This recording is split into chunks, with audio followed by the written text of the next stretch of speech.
nós viemos a Brasília nos anos 60, logo no comecinho de 60. Eu tinha 20 anos e o meu marido 26, absolutamente recém-casados. E Brasília era uma cidade que não tinha absolutamente nada.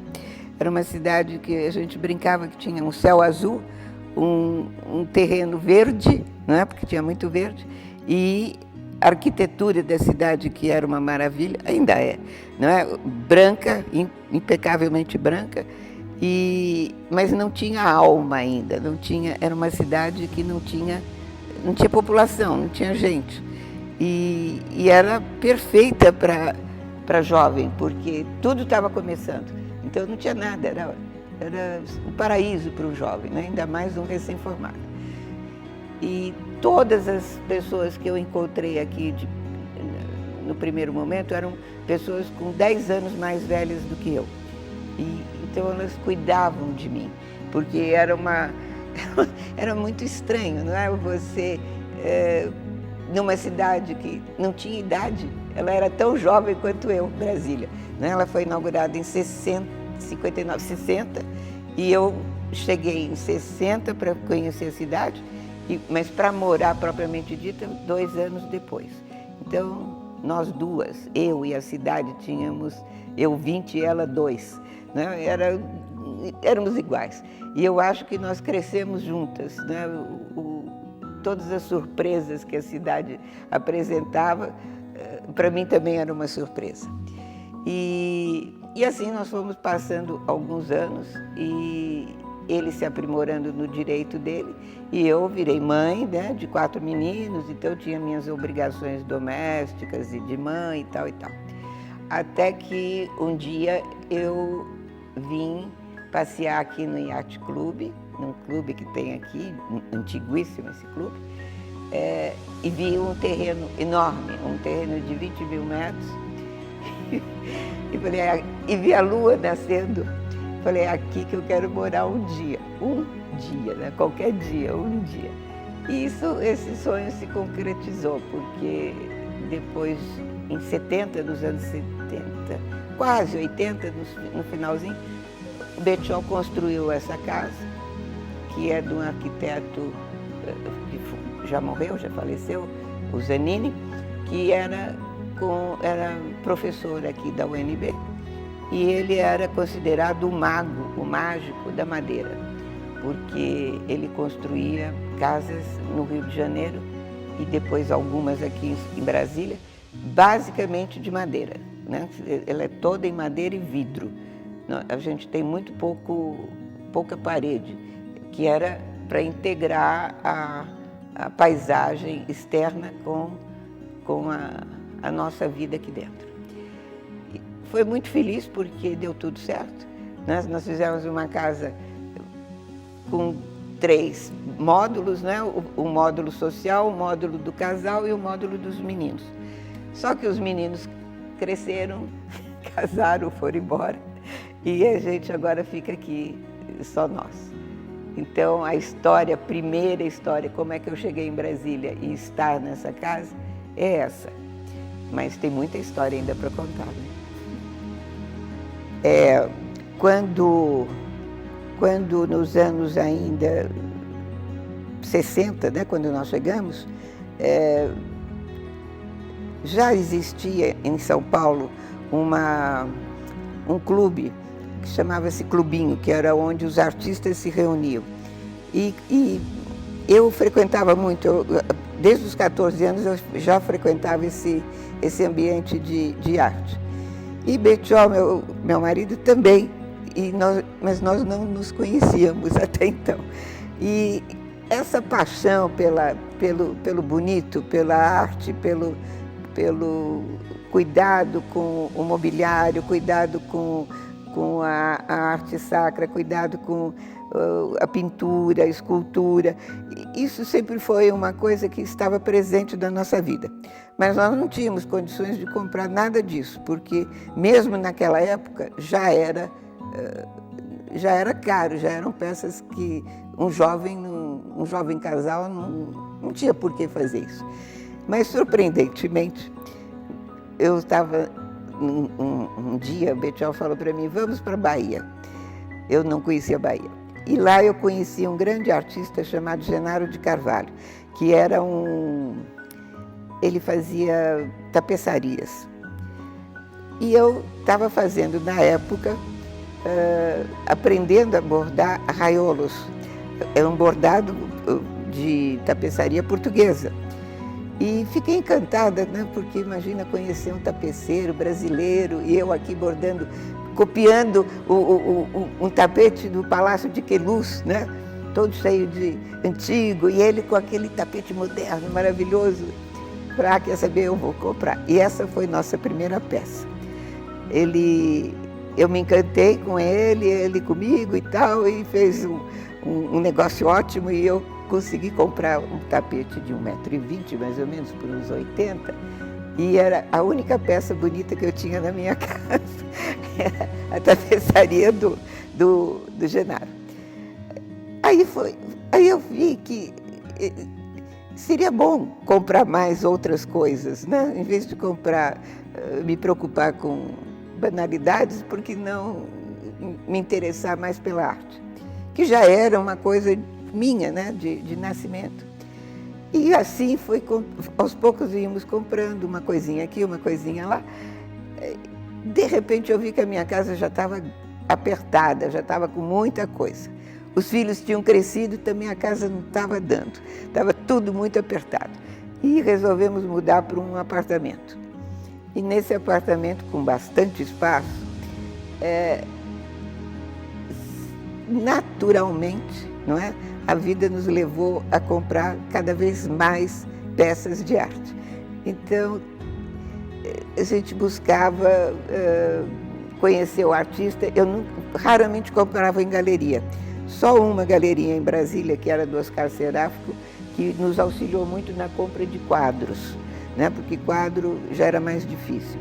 E esse Marchand era excelente, ele nos acompanhou a vida inteira, ensinando como comprar. Nunca comprei um quadro pensando no valor do quadro financeiro. Eu sempre gostava do quadro, primeiro. Segundo, queria conhecer o artista. Todos viraram meus amigos, todos, né? Pena que hoje quase todos já morreram, mas todos viravam amigos íntimos. E daí, num determinado momento, eu resolvi que queria aprender a voar. E tirei o brevet junto com meu marido e compramos um pequeno aviãozinho. E aí foi assim a coisa mais fascinante que podia acontecer na minha vida, porque os meninos já eram crescidos, o Betchol já tinha uma posição de advogado boa, podíamos passear, viajar, enfim, uma vida confortável. Essa casa já estava sendo construída, né? O Zenini já estava levantando a casa, e nessa avioneta, nesse pequeno avião, nós íamos para todos os cantos do Brasil. E aí eu me interessei pela arte popular brasileira, coisa que eu nunca tinha conhecido. E porque paulista, né? Que eu sou paulista. O paulista não tem muito essa de viajar, de conhecer as cidadezinhas do interior, né? Isso não existia naquela época. Mas com esse pequeno avião a gente descia assim num pasto. Não precisava ter pista de aviação. E aí eu conheci, na verdade, na raiz eu e Betchol, conhecemos a raiz do povo brasileiro, o caboclo, né? o caiçara, enfim, de norte a sul. Eu ainda brinco que lá do Piauí até o Rio Grande do Sul, nós fizemos toda essa área. Nós conhecemos o Brasil inteirinho, e cada viagem, cada fim de semana, nós íamos para uma cidade e comprávamos e ficávamos conhecendo um artesão de verdade. Era artesão de verdade, não era máquina, entendeu? Não era industrializado, nada. Isso nos anos 80, 90, 2000, né? E 2010. Hoje já não se encontra tanta beleza, porque já se passaram 50 anos. Hoje o artesanato brasileiro já está um pouco industrializado, mas as peças que eu consegui comprar, nós conseguimos comprar na época, eram autênticas, legítimas. Eu conheci cada um, almocei com cada um, participei da vida deles, trocava ideias com eles e colocava essas peças no aviãozinho e trazia. Era muito engraçado. E assim foi nascendo uma coleção. Depois, né, a arte sacra, também comecei a conhecer pessoas que me ensinaram como é que era e tal, e eu fui adquirindo, e foi um ensinamento, tudo foi um ensinamento, né? Eu aprendi tudo com isso. O Cischiatti, que é um grande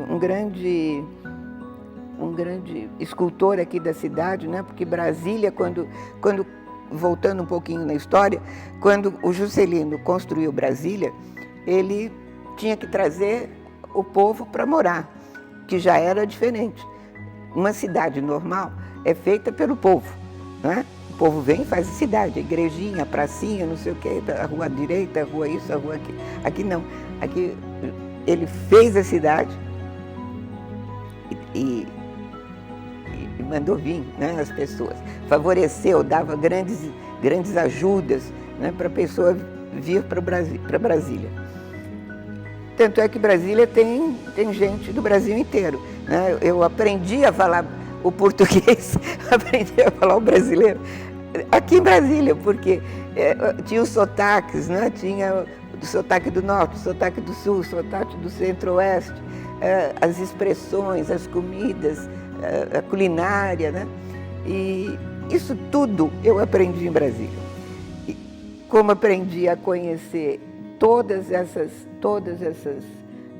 peças que tem aqui em casa, eu conheci cada um deles, como eles faziam, como eles executavam e como é que eles me contavam a história deles, e eu fui me apaixonando com isso. E cada vez mais, até que chegou num ponto em que eu falei, bom, agora nós temos que parar, porque não tem mais como, né? Já tem tudo que se poderia querer ter, né? Mas felizmente os meus meninos, os meus filhos, também se enveredaram para essa área. E cada um deles tem uma casa, não desse estilo, mas cada um escolheu o seu próprio estilo, com os arquitetos da escolha deles, mas continuam colecionando. Então eu acho que valeu a pena ter feito essa coleção. E não foi uma coleção que se pensava em dinheiro, em investimento. Não, foi uma coleção que foi surgindo naturalmente, né? Com o conhecimento de cada artista. Tudo que tem aqui dentro é brasileiro, com exceção só esses dois anjos aqui, que são de Portugal, mas todo mais, os anjos da catedral, eu tenho os protótipos que o Cischiatti me deu, esse ele nem vendeu, ele me deu, né? E eu tenho várias peças dele, tem do Bruno Jorge, tem do Iannelli, tem do... todos os brasileiros aí que você pode imaginar, eles estão aqui presentes. Então, com isso, eu acho que deu para montar uma casa que não é um museu, porque qualquer pessoa pode vir aqui, eu estou disponível para mostrar, para contar histórias, daria para escrever uma enciclopédia, porque cada pecinha tem uma história, né? E eu ainda estou capacitada a contar essas histórias. Pode ser que um dia isso não aconteça mais, mas por isso que eu fiz até um livro, quando completamos 50 anos de casados. Em vez de fazer a festa, eu resolvi fazer um livro para poder contar alguma coisa. Mas assim mesmo eu já estou pensando numa segunda edição, porque já tem tanta novidade, tanta coisa boa aí surgindo que dá vontade de fazer. Então, essa parte da coleção foi feita assim, sem nenhuma pretensão de exibição ou de querer. Não, foi feita porque eu e meu marido realmente gostamos muito e valeu a pena, né? E os meninos vão dar continuidade nisso, felizmente. Na parte da sala de jantar, que é onde nós estamos, tem 2 mesas que foram projetadas pelo próprio arquiteto da casa, o Zanini. A base são em madeira maciça e elas são esculpidas naturalmente, porque eram 2 troncos de árvore que foram tratados e elas tinham uma doença, então foram queimados por dentro, o que deu a leveza, né? E o tampo de vidro, que era para não se perder a beleza do piso, que é todinho em tijolo maciço, né? Que hoje em dia acho que nem existe mais esse tijolinho, um tijolinho de 10 por 10, que é todo em círculo, que é raro, né? Porque dificilmente alguém ia fazer um piso redondo, quando a casa é octavada, né? Tem 8 lados. E as cadeiras são cópias que o meu marido, ele mesmo, que é um marceneiro de mão cheia, além de advogado, ele mesmo fez e com muito orgulho, ele adora essas cadeiras. Todo o mobiliário dessa casa e toda a decoração dessa casa foi feita por mim e pelo Zanini. O Zanini fez alguns móveis, os sofás, cadeira namoradeira, fez uma mesa de centro de jacarandá bruto, largo, quer dizer, um trabalho mais pesado. Temos o Sérgio Rodrigues com todo o mobiliário daqui da parte de cima da casa, da parte da sala de visita. Temos um artista daqui de Goiás, que é o Maurício Azeredo, que Pirinópolis, uma cidadezinha aqui do interior. E o restante da casa tem móveis do Latelier, dos Alzo Pink, do Tenreiro, que eu me lembre. Basicamente são essas as peças que tem. Quanto à decoração, a decoração foi feita por mim mesmo, porque eu gosto tanto do que eu tenho, que cada peça para mim, como eu já contei, tem uma história. Então, tem uma mesa aqui nessa sala, que depois vocês vão mostrar, que foi assinada uma das constituições do Brasil. E essa mesa tem no Itamaraty as que antecederam a ela e tem as posteriores a ela. Mas essa peça, essa mesa, é a única que o Itamaraty não tem e está aqui comigo. Mas essa foi comprada, por exemplo, em Pernambuco, né? Eu tinha um grande colecionador só de arte sacra em Pernambuco. E o Legário Mariano, se eu não me engano o nome dele. E nós compramos desse senhor. Então era uma peça tão bonita que eu queria que ela ficasse isolada, sozinha, para se apreciar. O menos para mim sempre significa o bastante, não preciso mais do que isso, porque você vê as coisas, né? Agora, se você põe muita coisa, você se perde. Então, a decoração foi toda feita por mim mesmo e ela está aqui há 42 anos. Eu só tenho o trabalho de cuidar dela, né? Mas não mexo nada, não. O que está aqui há 42 anos do mesmo jeitinho. E só a manutenção, que é uma casa de madeira, né? Esse teto, por exemplo, ele vem a ser o piso do andar de cima e é de madeira. Então a casa toda é viva, a casa se mexe, a gente ouve o som da madeira que estala, né? A madeira se mexe e clac, clac, o piso é de tijolo, que também é natural, é barro, né? Tijolo. Então tudo aqui é o vidro, areia, né? Então tudo é natural, é tudo feito pela natureza. E eu cuido muito bem disso. Então, eu acho que eu respondi o que vocês gostariam de ouvir.